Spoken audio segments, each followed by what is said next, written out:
We have now reached the second section of Kant's grounding for the metaphysics of morals, and in this video I'm going to go over roughly, 3-4 paragraphs, 2 pages, something like that, of the beginning of section 2.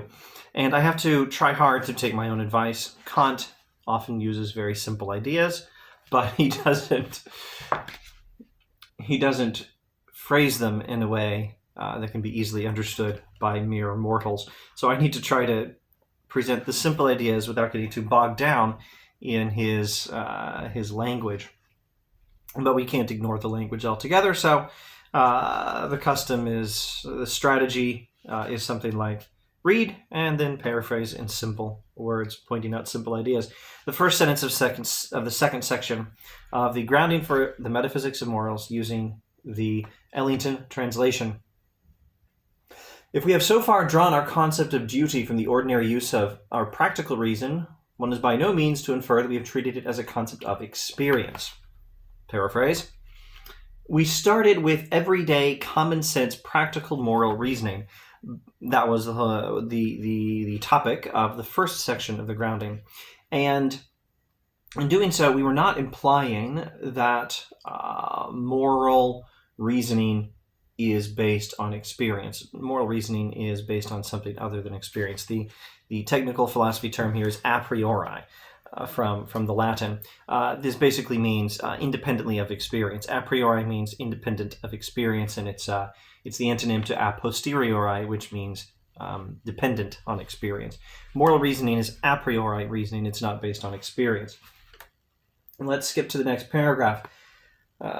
In fact, there is absolutely no possibility by means of experience to make out with complete certainty a single case in which the maxim of an action that may in other respects conform to duty is rested solely on moral grounds and on the representation of one's duty.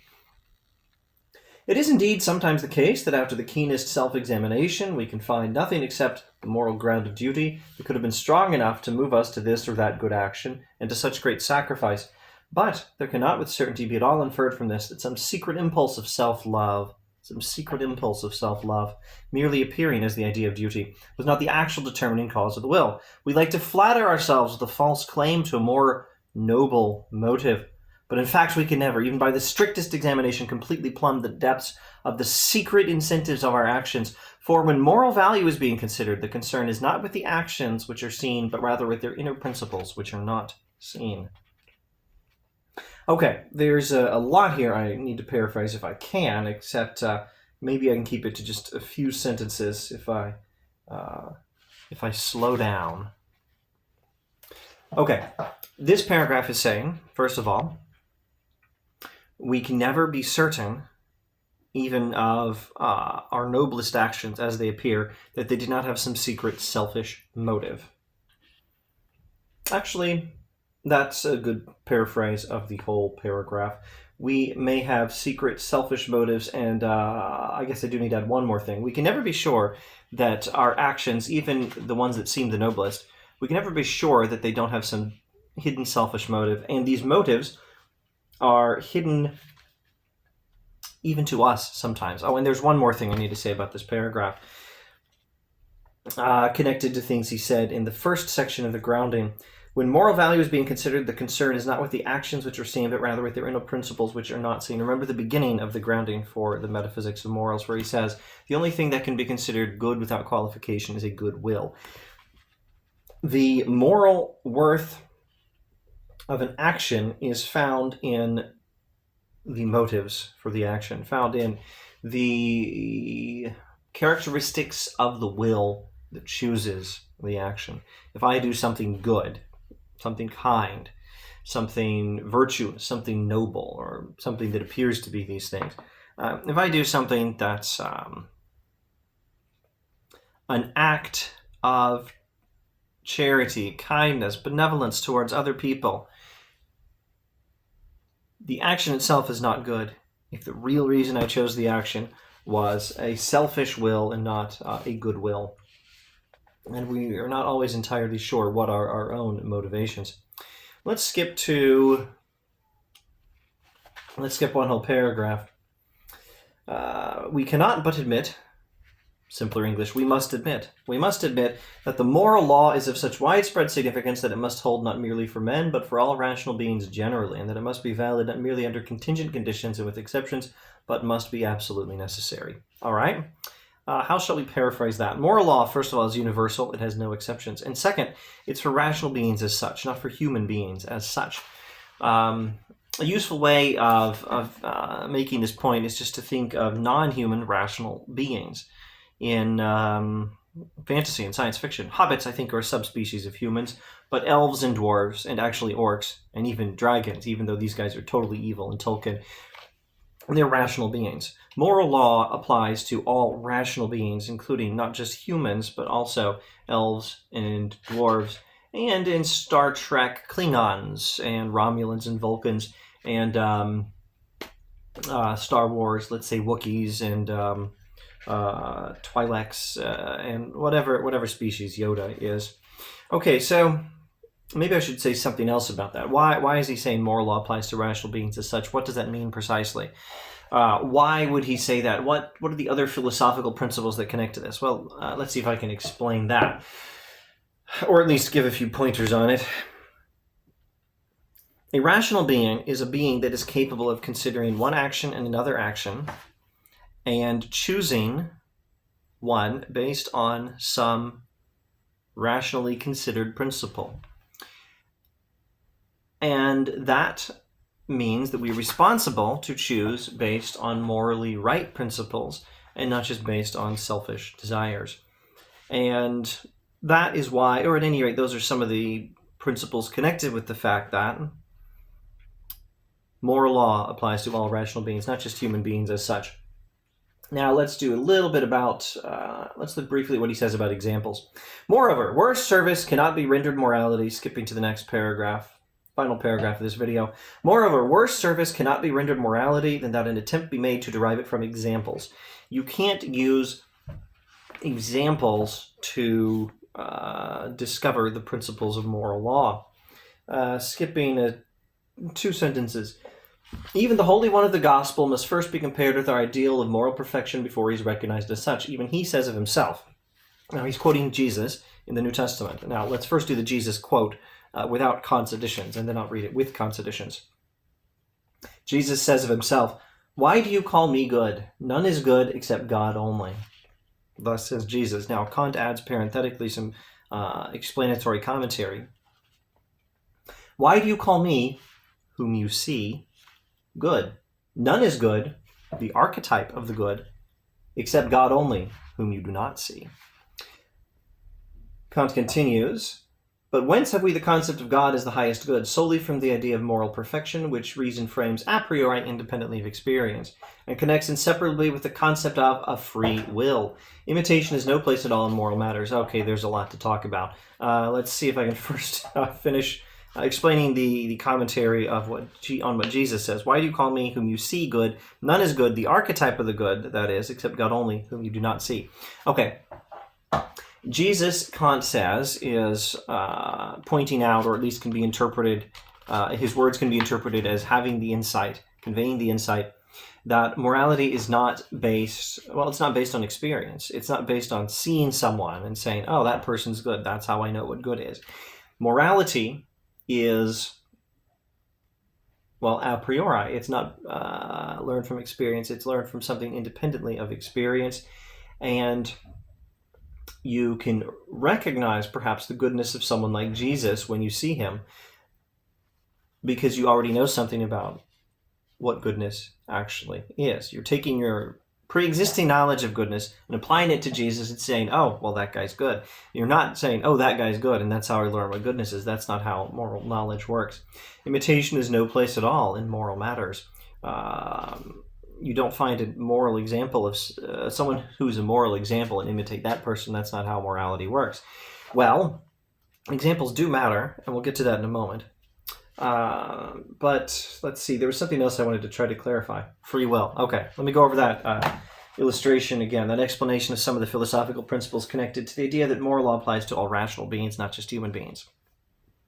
A rational being is a being who's capable of considering one course of action or another and choosing one based on a good reason.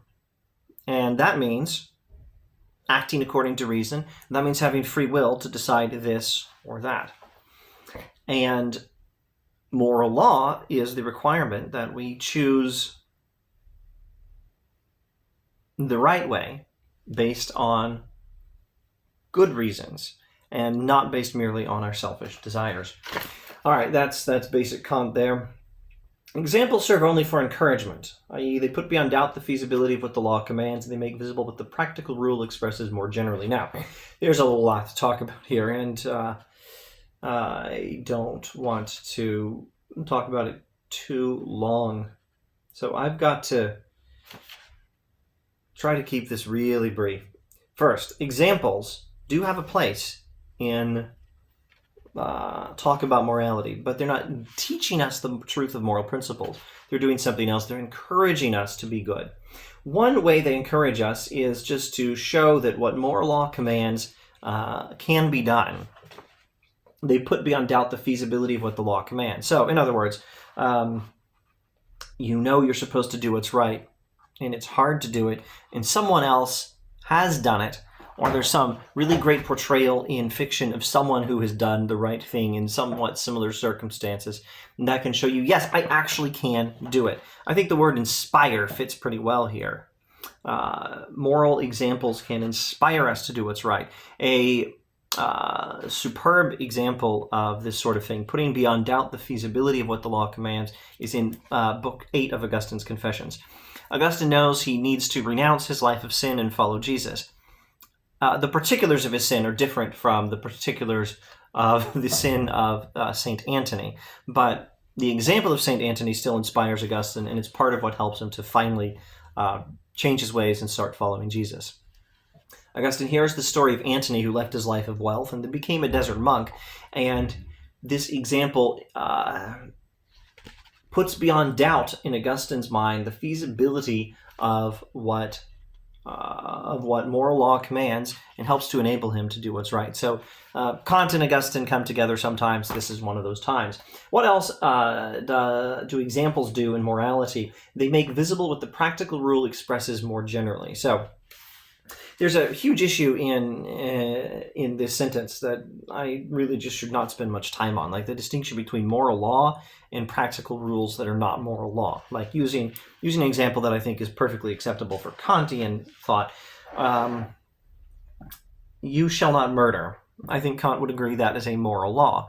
No murder, ever. No exceptions to that rule. And there's a practical rule that says no killing people. Now that one may actually have exceptions. Those of us who are not pacifists will recognize exceptions with self-defense or protection of the innocent from mass murderers, or death penalty for mass murderers, perhaps, or a just war. You know, it's almost cliche to talk about Nazism in World War II, but it does make the point, and it's accurate, that assuming you don't actually have the thoroughgoing pacifist view, which is a minority view in theology and philosophy and culture, but it does come up, and it's a view we want to have some respect for. Wonderful people have promoted pacifism. What was I talking about? I keep interrupting myself. Assuming we're not pacifists, we agree that to stop the Nazis, yeah, it's okay to kill people sometimes. Sometimes it's okay to wage war to stop the Nazis. There are some situations where killing people is acceptable, is the idea we're getting at here. But that's an extremely accurate, highly reliable, practical rule that does have exceptions, but it helps us keep the moral law, which has no exceptions, and the moral law says no murder. The practical rule says no killing people 99.999 times out of, well, I can't do that math, 99.99% of the time. No killing people is a useful practical rule that will help us keep the moral law. I think probably what Kant is talking about here is the practical rules, not the moral law. Either way, let's just now make the point after I've made that distinction and talked too long about it. Let's make the point he's making here. The second use of examples in morality. What do? They make visible what the practical rule expresses more generally. So practical rules are general rules. Don't murder or don't kill, either one. Those are general rules. But it's useful for an example to make it concrete by putting it in specific circumstances. So maybe the best example, almost the best example ever, certainly the best example for what I've just been talking about that I can think of is I don't know, maybe there's some Bible example, but this is the best example I can think of anyway. Bilbo doesn't kill Gollum in The Hobbit. And as Gandalf famously explains, this pity, this mercy, this kindness of Bilbo is not only the right thing to do, but it has wonderful effects and saves Middle Earth later when you trace all the connections. Now, Kant would say it's not right because of its consequences. It's right because it was the right thing to do. It's right because Bilbo did it with a good will. Anyway, the example of Bilbo makes visible what the practical rule expresses more generally. And the practical rule might just be don't murder. I think probably it's better to say he's talking about practical rules that are not moral law, like don't kill people, or don't kill people, don't kill the defenseless, or don't kill people in a dishonorable way, and then define what counts as dishonor and why killing Gollum in this situation would be dishonorable. And read the text of The Hobbit if you want more commentary on what sort of practical rule Bilbo is motivated by. I think that's all. Let me try one sentence summary of that last bit. One use of examples in morality is certainly not to teach us moral law, but to make visible in particular circumstances what a practical moral rule expresses more generally. All right, that's our intro to section 2 of the Grounding for the Metaphysics of Morals. Thanks for watching.